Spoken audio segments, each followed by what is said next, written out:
हाय नमस्कार दोस्तों, कैसे हो आप सभी। अजय विद्या ज्ञान के इस ऑनलाइन कोचिंग प्लेटफॉर्म पर आप सभी का बहुत बहुत हार्दिक स्वागत करता हूं। मैं आपका अपना अजय भैया। इस वीडियो में आप सभी के लिए टॉप 5 मोस्ट इंपॉर्टेंट क्वेश्चंस लेकर आया हूं जो नवोदय विद्यालय क्लास 6 के पेपर में आने वाले हैं।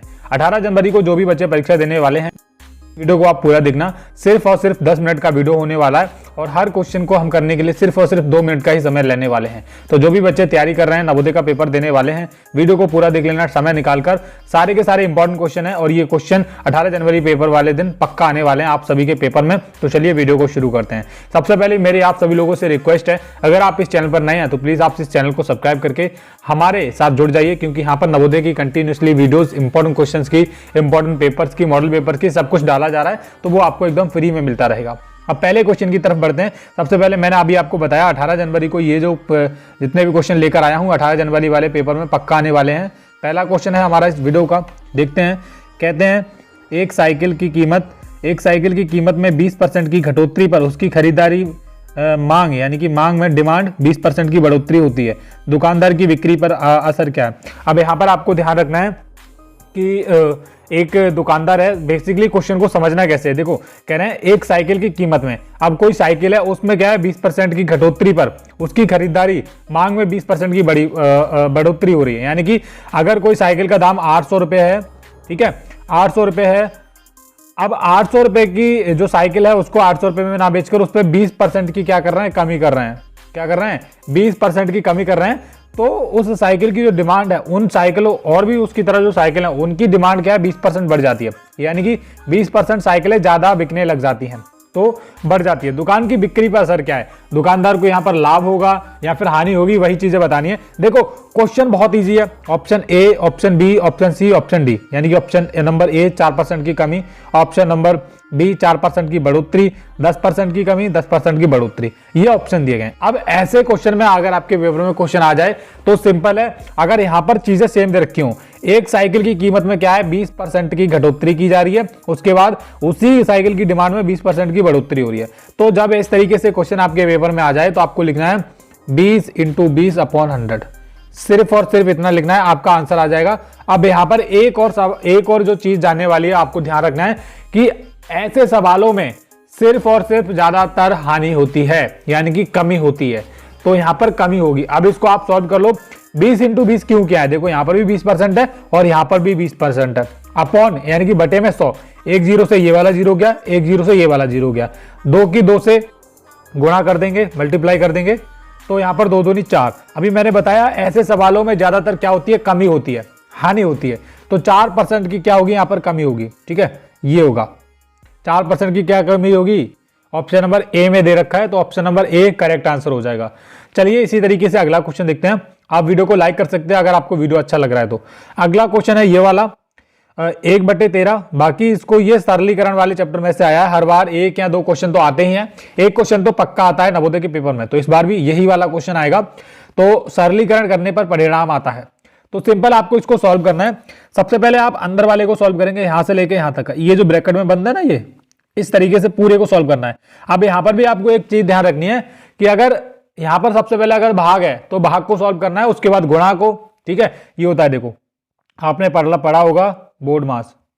अब यहां पर बोर्ड मास इस तरीके से लिख लो। अब यहां पर अब हमारा ये 3 चीजों से कोई लेना देना है नहीं, ना तो ये है, ना तो ये है, ना तो ये डिवीजन भाग है, केवल मल्टीप्लाई है और ये जोड़ने वाला है एब्स्ट्रैक्ट और ये सब्सट्रैक्ट। ठीक है, तो यहां पर ये 3 चीजों से हमको मतलब है। यहां पर ये गुणा, मल्टीप्लाई, ये एडिशन है यहां पर। ठीक है, इसको जोड़ना है और ये सब्सट्रैक्ट यानी कि घटाना है। तो 3 चीजों से मतलब है। सबसे पहले हम क्या करेंगे, मल्टीप्लाई कर लेंगे। तो जो जो चीजें दे रखी हैं उनकी हम क्या करेंगे, गुणा कर लेंगे। तो हम गुणा किससे करेंगे, 2 की 5 से कर लेंगे। 2 पंजे 10, इधर 10 आ जाएगा। अब 10 की 11 से हो जाएगी, तो हम डायरेक्ट पूरा लिख लेते हैं। इसको पूरे को सॉल्व करके, गुणा वाले को सॉल्व करके क्या आएगा हमारा, 2 पंजे 10 और 10 की 11 से करेंगे 110, 11 था 110। इसको पूरे को सॉल्व करके हमारा कितना आया, 110 आया, हमारा आया है। अब इसको सॉल्व कर लेंगे, 13 दूनी 26।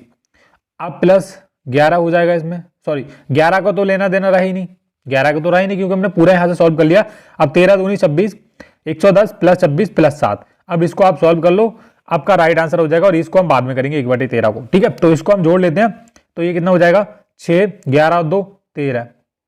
ठीक है, 126 और ये 136 हो जाएगा प्लस 7, क्या हो जाएगा +7, 6 6 12 1 13 और ये 14, कितना हो जाएगा 143 हो जाएगा। अब पूरे को इसको सॉल्व करके हमारा कितना आया 143 आया, आपको ध्यान रखना है। अब हमारा बचा क्या 1/13 और हम लिख सकते हैं 143। अब क्या होगा 13 की इससे भाग हो जाएगी, 13 की क्या हो जाएगी 143 से भाग हो जाएगी। जब आप 143 की 13 से भाग करोगे तो देखोगे 13 एकम 13 और 13 एकम 13, ये 11 आपका राइट आंसर आ जाएगा, जो कि ऑप्शन नंबर सी में है। इसी तरीके से आपको सॉल्व करना है नवोदय के पेपर में जल्दी जल्दी से, ठीक है, क्योंकि समय बहुत कम रहता है वहां पर, और जो है समय का ही सब खेल होता है पेपर में, परीक्षा में। अब हमारा जो नेक्स्ट क्वेश्चन है ये हमारा लाभ और हानि में से आया है। बहुत सारे बच्चों ने ये क्वेश्चन कर भी लिया होगा, लाभ और हानि वाले चैप्टर में से आया है, काफी बार किया होगा। इसी तरीके से नवोदय के पेपर में इस बार एक क्वेश्चन आएगा। कहते हैं क्वेश्चन कह रहा है हमारा एक वस्तु रुपए 7500 में खरीदी जाती है और रुपए 8400 में बेची जाती है, लाभ प्रतिशत है। अब यहाँ पर लाभ प्रतिशत की जगह हानि % भी पूछा जाता है, कभी कभी कुछ भी पूछा जा सकता है, तो क्वेश्चन को घुमाया भी जा सकता है, ऐसा नहीं कि बिल्कुल इसी तरीके से आ जाएगा। बस ध्यान में रखना है, कह रहे हैं एक वस्तु रुपए 7500 में खरीदी जाती है, 7500 रुपए में खरीदी जाती है और रुपए 8400 में बेची जाती है। लाभ प्रतिशत यानी कि उसको लाभ ही हुआ है, क्योंकि उसने खरीदी थी 7500 रुपए की और बेची कितने की 8400 रुपए की, ठीक है, 8400 की। उसको सबसे पहले लाभ कितना हुआ है, तो आप 8400 में से 75 आप घटाओगे तो आपको पता चलेगा कि उसको लाभ हुआ है 900 रुपए का, ठीक है।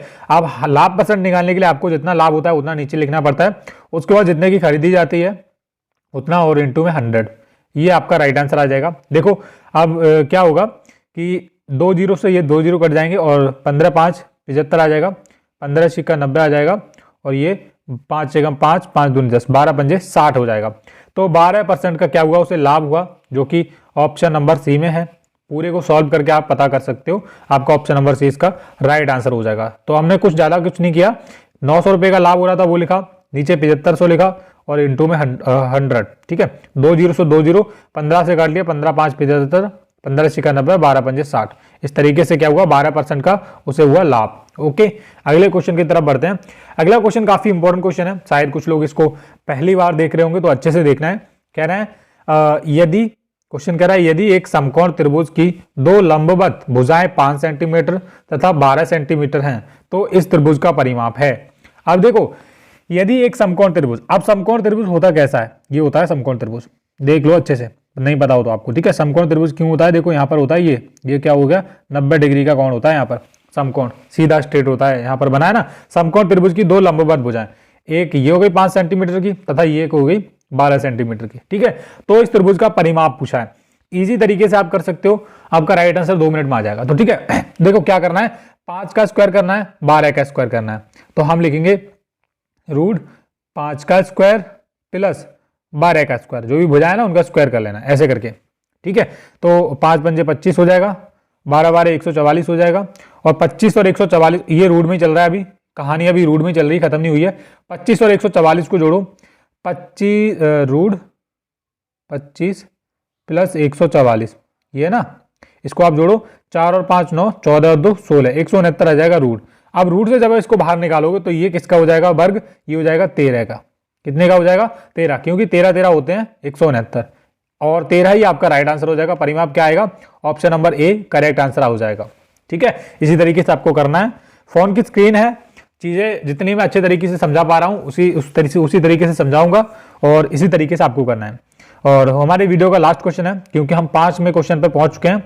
उससे पहले आप सभी लोगों से रिक्वेस्ट है, अगर आपको वीडियो अच्छा लग रहा है प्यारे बच्चों, तो वीडियो के नीचे एक छोटा सा कमेंट कर दीजिए कि अजय भैया वीडियो आपने बहुत अच्छा बनाया है, हमको एक एक क्वेश्चन समझ आया है। अगर आपको कोई क्वेश्चन समझ नहीं आया तो मुझे बताइएगा, अगर क्वेश्चन समझ आए हैं अच्छे तरीके से, मेरे पढ़ाने का तरीका आपको अच्छा लगा है, तो वीडियो के नीचे कमेंट कीजिए कि हाँ अजय भैया आप अच्छा पढ़ाते हैं। कुछ भी आप कमेंट करेंगे हमें खुशी मिलेगी। अगला क्वेश्चन है हमारा इस वीडियो का लास्ट क्वेश्चन है, आखिरी क्वेश्चन है, ध्यान से देखेंगे। कह रहे हैं अमित ने एक मेज रुपए 1200 में खरीदा, ये फिर से लाभ और हानि का आ गया, लेकिन थोड़ा सा घुमा दिया इसको, खरीदा तथा इसकी मरम्मत पर रुपए 200 व्यय किए, उसने फिर इसको रुपए 1680 में बेच दिया, अमित का प्रतिशत लाभ अथवा हानि है। अब देखो क्वेश्चन इस तरीके से आएगा, इस बार इसी तरीके से आएगा, क्योंकि बहुत इजी नहीं बनाते हैं वो, इसी तरीके से घुमा फिरा के क्वेश्चन को पूछते हैं परीक्षा में। अमित नाम का लड़का है, उसने एक मेज कितने में खरीदा, 1200 रुपए में खरीदा है, ये दिख रहा है आपको। अब इसकी मरम्मत पर, यानी कि उसमें कुछ ना कुछ ठीक करवाने में या फिर कुछ ना कुछ बदलवाने में, कुछ अच्छा सा लगवाने में उसने 200 रुपए और खर्च किया, तो उसको कुल कितने का पड़ा, वो पड़ गया उसको 1400 रुपए का। अगर मैं पूछूंगा, अगर मेरे से पूछेगा भैया तूने एक टेबल लिया था 1200 का, मैंने उस पर 200 रुपये लगाए, तो मैं ये तो बोलूंगा कि मुझे पड़ा कितने का, कुल बताऊंगा मैं तो 1400 रुपये का पड़ा।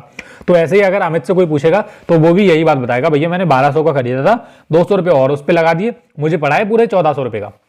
तो उसको कुल कितने का पड़ा, 1400 रुपये का। अब उसने उसको अपने पास नहीं रखा, उसने फिर इसको 1680 में बेच दिया। अब उसने टोटल 1400 मतलब 1200 रुपये में खरीद कर 200 रुपये खर्च कर कितने हुए, 1400 हुए। 1400 रुपये पूरे के पूरे खर्च कर उसे अपने पास नहीं रखा है, उसे बेच दिया उसने 1680 रुपये में किसी और को। ठीक है, अब उसको हुआ क्या है, उसको हुआ है फायदा। फायदा कितने का हुआ है, 1680 में से 1400 घटा लो, 280 रुपये का उसको हुआ है फायदा पूरा। ठीक है, अब कह रहे हैं कि उसका फायदे का जो परसेंट है वो कितना होगा। तो देखो जितना भी फायदा होता है, लाभ होता है, वो आपको लिखना है ऊपर। तो 280 का लाभ हुआ है, लिख लेंगे। अब यहां पर क्या लिखना है, देखो बहुत सारे बच्चे 1200 जो नीचे जो लगाते हैं खरीद का, यानी कि कॉस्ट प्राइस जो लगाते हैं किराया मूल्य, वो बच्चों ने 1200 लगाया था, इसी वजह से गलत आया था। लेकिन यहां पर कुल जितने की वस्तु आपको पड़ती है, जितना भी आपने खरीदने में पैसे खर्च किए हैं वो आपको लगाना पड़ता है। तो उसने किए थे 1400 रुपये खर्च, तो हम यहाँ पर 1400 ही लगाएंगे और इंटू में 100 करेंगे, आपका राइट आंसर आ जाएगा। 2 जीरो से ये 2 जीरो जाएंगे, 14 दूनी 28 और ये 20% का क्या हुआ, उसको लाभ हुआ है। कितने का हुआ है, ये 2 बचा है और ये 0 बचा है, 20% का क्या हुआ, उसको लाभ हुआ है। कहां पर है, ये है 20% का लाभ, जो कि ऑप्शन नंबर डी में है। तो ये थे कुछ नवोदय के इंपॉर्टेंट क्वेश्चंस जो नवोदय की परीक्षा में इस बार आने वाले हैं डेफिनेटली। और आपसे रिक्वेस्ट है, अगर आप इस चैनल पर नए हैं तो प्लीज आप हमारे चैनल अजय विद्या ज्ञान को सब्सक्राइब कर लीजिए, ऐसे ही और इंपॉर्टेंट वीडियो देखने के लिए। उम्मीद है कि आपको मेरा ये वीडियो अच्छा लगा होगा। अगर वीडियो अच्छा लगा है तो वीडियो को लाइक कीजिए, चैनल को सब्सक्राइब कीजिए, ऐसी और इंपॉर्टेंट वीडियोस देखने के लिए। मिलते हैं एक और नई वीडियो में, तब तक के लिए बाय बाय, जय हिंद।